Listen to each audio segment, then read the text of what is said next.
7 मई 2025 को पहलगाम में धर्म पूछकर 26 बेगुनाह लोगों की हत्या करने वाले आतंकी जब पाकिस्तान की जमीन पर अपने ठिकानों में आराम से सो रहे थे, तब उन्हें बिल्कुल अंदाजा नहीं था कि ये रात उनके लिए आखिरी साबित होने वाली है। रात लगभग 1:05 से 1:30 के बीच पाकिस्तान के सियालकोट, मुरीद के और बहावलपुर और साथ ही पोके के मुजफ्फराबाद, कोटली और भिंबर में मौजूद आतंकी ठिकानों पर एक साथ हमला किया गया। लश्कर-ए-तैयबा, जैश-ए-मोहम्मद और हिजबुल मुजाहिदीन के कुल 9 ठिकानों पर 24 मिसाइलें और कई बम गिराए गए। रात के सन्नाटे में चारों तरफ धुएं का गुबार फैल गया और कुछ ही मिनटों में आतंक के ये सभी अड्डे पूरी तरह तबाह हो गए। ये कार्रवाई भारत की तरफ से उन आतंकियों और उनके हैंडलर्स के खिलाफ थी जो पाकिस्तान में छिपकर भारत में मासूम लोगों को मारते रहे हैं। इस मिशन को ऑपरेशन सिंदूर नाम दिया गया। ये उन माँओं और बहनों के दर्द का जवाब था जिनकी आंखों के सामने पहलगाम में उनके परिवार उजाड़ दिए गए थे। ऑपरेशन सिंदूर को आतंकवाद के खिलाफ भारत की अब तक की सबसे बड़ी मिलिट्री एक्शन माना जा रहा है। पहली बार भारत ने इंटरनेशनल बॉर्डर से करीब 100 किलोमीटर अंदर जाकर आतंकी ठिकानों को निशाना बनाया। इस ऑपरेशन में 100 से ज्यादा आतंकियों के मारे जाने की जानकारी सामने आई। इनमें जैश-ए-मोहम्मद के चीफ मसूद अजहर के परिवार के 10 लोग और उसके 4 करीबी एसोसिएट्स शामिल थे। ये हमला इतना जोरदार था कि सैकड़ों बेगुनाह लोगों की मौत का जिम्मेदार मसूद अजहर खुद टूट गया और ये कहते हुए सुना गया कि काश वो भी इस हमले में मारा गया होता। अब सवाल ये था कि भारत ने पाकिस्तान के अंदर इतना बड़ा ऑपरेशन कैसे किया, इसकी प्लानिंग कैसे हुई और इसके बाद हालात कैसे बदले।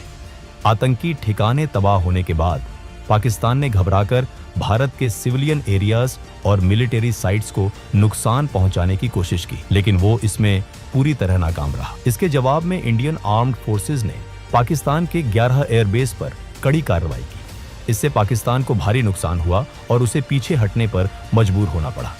पहलगाम हमले को अंजाम देने वाले 4 आतंकी हमले के बाद जंगलों में भाग गए, लेकिन भारत ने साफ कहा कि इस हमले के जिम्मेदार लोगों और इसकी साजिश रचने वालों को उनकी सोच से भी बड़ी सजा दी जाएगी। भारत ने यह भी साफ किया कि ये एक बेहद प्रिसाइज और जॉइंट मिलिट्री ऑपरेशन था जिसमें पाकिस्तान और पाकिस्तान ऑक्यूपाइड जम्मू एंड कश्मीर में मौजूद 9 बड़े टेरर कैंप्स को निशाना बनाया गया। इसका मकसद सिर्फ पहलगाम हमले के विक्टिम्स को जस्टिस दिलाना था। हमले के बाद पाकिस्तान की ओर से रात के अंधेरे में ड्रोन्स भेजे गए, लेकिन इंडियन आर्मी ने तुरंत एक्शन लेते हुए करीब 50 ड्रोन्स को हवा में ही नष्ट कर दिया। इसके साथ ही देशवासियों को भरोसा दिलाया गया कि मातृभूमि पर किसी भी तरह का हमला सफल नहीं होने दिया जाएगा। इसी दौरान लाहौर में मौजूद पाकिस्तान का एयर डिफेंस रेडर और डिफेंस सिस्टम भी इंडियन फोर्सेस की कार्रवाई में पूरी तरह न्यूट्रलाइज कर दिया गया।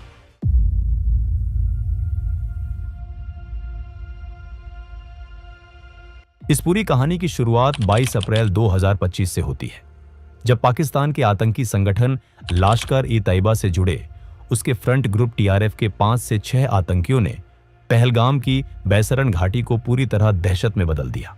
आतंकियों ने वहां मौजूद लोगों को रोका, उनसे उनका धर्म पूछा और जैसे ही किसी ने खुद को हिंदू बताया, उसे गोली मार दी गई। वो यहीं नहीं रुकी। आतंकियों ने पुरुषों से उनकी धार्मिक पहचान साबित करने के लिए कलमा पढ़ने को कहा। जो लोग कलमा नहीं पढ़ पाए, उन्हें बेरहमी से मार दिया गया। इस तरह सिर्फ धर्म के आधार पर 26 बेगुनाह पुरुषों की जान ले ली गई। ये पाकिस्तान की तरफ से कराया गया कोई पहला आतंकी हमला नहीं था।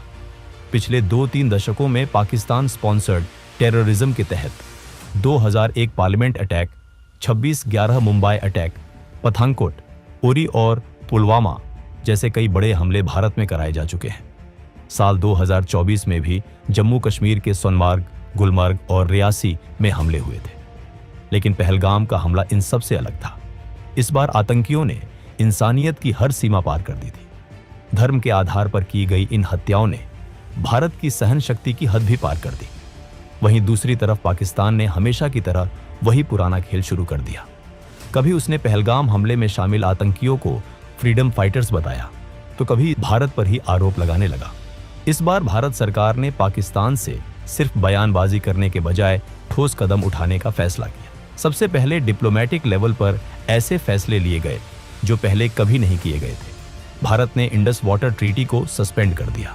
पाकिस्तान की करीब 80% खेती योग्य जमीन इंडस रिवर और उसकी सहायक नदियों के पानी पर निर्भर है, जिसे वहां की लाइफलाइन माना जाता है।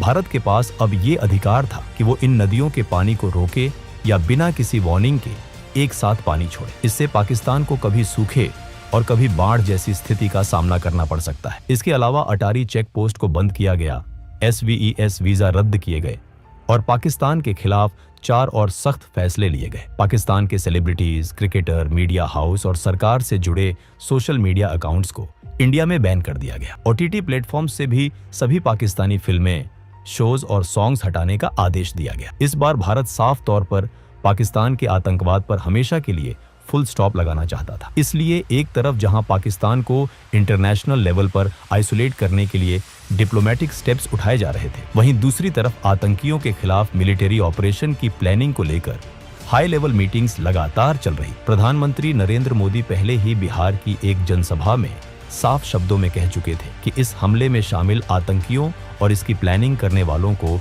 उनकी कल्पना से भी कहीं बड़ी सजा दी जाएगी। 2016 में उरी सर्जिकल स्ट्राइक और 2019 में बालाकोट एयर स्ट्राइक के बाद पाकिस्तान को अच्छी तरह समझ आ चुका था कि भारत जरूरत पड़ने पर सैन्य कार्रवाई करने से पीछे नहीं हटता। इसी डर की वजह से पहलगाम हमले के बाद पाकिस्तान को आशंका थी कि इस बार भी भारत जवाबी कार्रवाई करेगा। इसी बीच वो LOC पर लगातार फायरिंग करके माहौल बिगाड़ने की कोशिश करने लगा। उसका मकसद साफ था, तनाव बढ़ाकर विदेशी ताकतों का ध्यान खींचना, ताकि न्यूक्लियर वॉर का डर दिखाकर भारत पर दबाव बनाया जा सके और उसे किसी कार्रवाई से रोका जा सके। लेकिन भारत ने इन चालों की परवाह नहीं की। पहलगाम हमले के बाद भारत पूरी गंभीरता से आतंकियों के खिलाफ एक बड़े ऑपरेशन की तैयारी में जुट चुका था। 19 अप्रैल को दिल्ली में एक हाई लेवल मीटिंग हुई। इस मीटिंग में प्रधानमंत्री नरेंद्र मोदी, रक्षा मंत्री Rajnath Singh, national security adviser Ajit Doval, chief of defence staff general Anil Chauhan और तीनों सेनाओं के प्रमुख मौजूद थे। इस बैठक में प्रधानमंत्री मोदी ने साफ कहा कि आतंकवाद को खत्म करने के लिए सेनाएं जो जरूरी समझें वो कदम उठाएं। उन्हें पूरी छूट दी गई। इसके बाद भारतीय सेनाओं ने फैसला किया कि पाकिस्तान और पाकिस्तान के कब्जे वाले जम्मू कश्मीर में मौजूद आतंकी ठिकानों पर एक बड़ी एयर स्ट्राइक की जाएगी। मकसद साफ था, उन ठिकानों को खत्म करना जहां बैठकर भारत पर हमलों की साजिश रची जाती थी और जहां आतंकियों को ट्रेनिंग दी जाती थी। इस काम में खुफिया एजेंसियां भी पूरी ताकत से जुट गईं। रॉ और NTRO ने पाकिस्तान और POK में मौजूद आतंकी ठिकानों की रियल टाइम जानकारी जुटानी शुरू कर दी। हर एजेंसी, हर अफसर अपना सबसे अच्छा देने में लगा हुआ था। सभी के मन में एक ही बात, पहलगाम हमले के दोषियों और उनके अड्डों को खत्म करना। ऑपरेशन से जुड़ी कोई भी जानकारी बाहर न जाए, इसके लिए पूरी गोपनीयता बढ़ती जा रही। बहुत कम समय में रॉ और NTRO ने कुल 21 आतंकी ठिकानों की पूरी जानकारी इकट्ठा कर ली और ये इनपुट्स प्लानिंग टीम को दे दिए गए। इन 21 में से 9 सबसे अहम और खतरनाक ठिकानों को चुना गया। यही वो जगहें थीं जहां से पुलवामा, 26 नवंबर और पहलगाम जैसे बड़े हमलों की साजिश रची गई थी। इन 9 ठिकानों पर लगातार नजर रखी जाने लगी। उन्हें पूरी तरह सर्विलांस में रखा गया। NSA अजीत डोभाल ने इन 9 टारगेट्स को फाइनल किया और 5 मई तक पूरे ऑपरेशन का ब्लूप्रिंट तैयार कर लिया। इसके बाद उन्होंने प्रधानमंत्री मोदी से मिलकर ऑपरेशन की मंजूरी मांगी। प्रधानमंत्री मोदी ने बिना देर किए इन 9 आतंकी ठिकानों पर कार्रवाई की मंजूरी दे दी। पहलगाम में आतंकियों ने हिंदू महिलाओं का सुहाग उजाड़ा था। उसी दर्द और उसी इंसाफ की भावना से इस मिशन का नाम रखा गया, ऑपरेशन सिंदूर। ऑपरेशन शुरू करने से पहले हर छोटी बड़ी डिटेल को ध्यान से चेक किया गया। हर पॉसिबल रिस्क का पूरा असेसमेंट किया गया ताकि किसी भी तरह की मिस्टेक की कोई गुंजाइश न रहे। इस मिशन के लिए फाइटर जेट्स की एक मजबूत टीम बनाई गई। इसमें रफाल, मिराज और सुखोई MKI जैसे एडवांस्ड और लॉन्ग रेंज स्ट्राइक करने वाले फाइटर जेट्स शामिल थे। इन सभी एयरक्राफ्ट को इंडियन एयर स्पेस में रहकर ही ऑपरेशन करना था। रफाल और मिराज को फ्रंट लाइन पर रहकर अटैक एग्जीक्यूट करने की जिम्मेदारी दी गई, जबकि सुखोई MKI जेट्स को एयर डिफेंस कवर देना था ताकि अगर कोई खतरा सामने आए तो तुरंत उसे हैंडल किया जा सके। ऑपरेशन में हाई प्रिसिशन और लॉन्ग रेंज वेपन्स का इस्तेमाल होना था। इसमें एस्कैल्प, ब्रामोस और हैमर जैसे मॉडर्न वेपन्स शामिल थे। एस्कैल्प एक क्रूज मिसाइल है जो करीब 550 किलोमीटर दूर मौजूद टारगेट को पिन पॉइंट एक्यूरेसी के साथ डिस्ट्रॉय कर सकती है। यह बहुत लो एल्टीट्यूड पर उड़ती है जिससे एनिमी रेडर इसे डिटेक्ट नहीं कर पाते। ब्राह्मोस एक सुपरसोनिक क्रूज मिसाइल है जिसे इंडिया और रशिया ने मिलकर डेवलप किया है। इसे लैंड, सी या एयर किसी भी प्लेटफॉर्म से लॉन्च किया जा सकता है। इसकी स्पीड साउंड से करीब 3 गुना ज्यादा होती है और यह 500 किलोमीटर तक पहुंच जाती। इसके अलावा फ्रांस की टेक्नोलॉजी से बना हैमर बॉम्ब भी इस्तेमाल किया जाना था।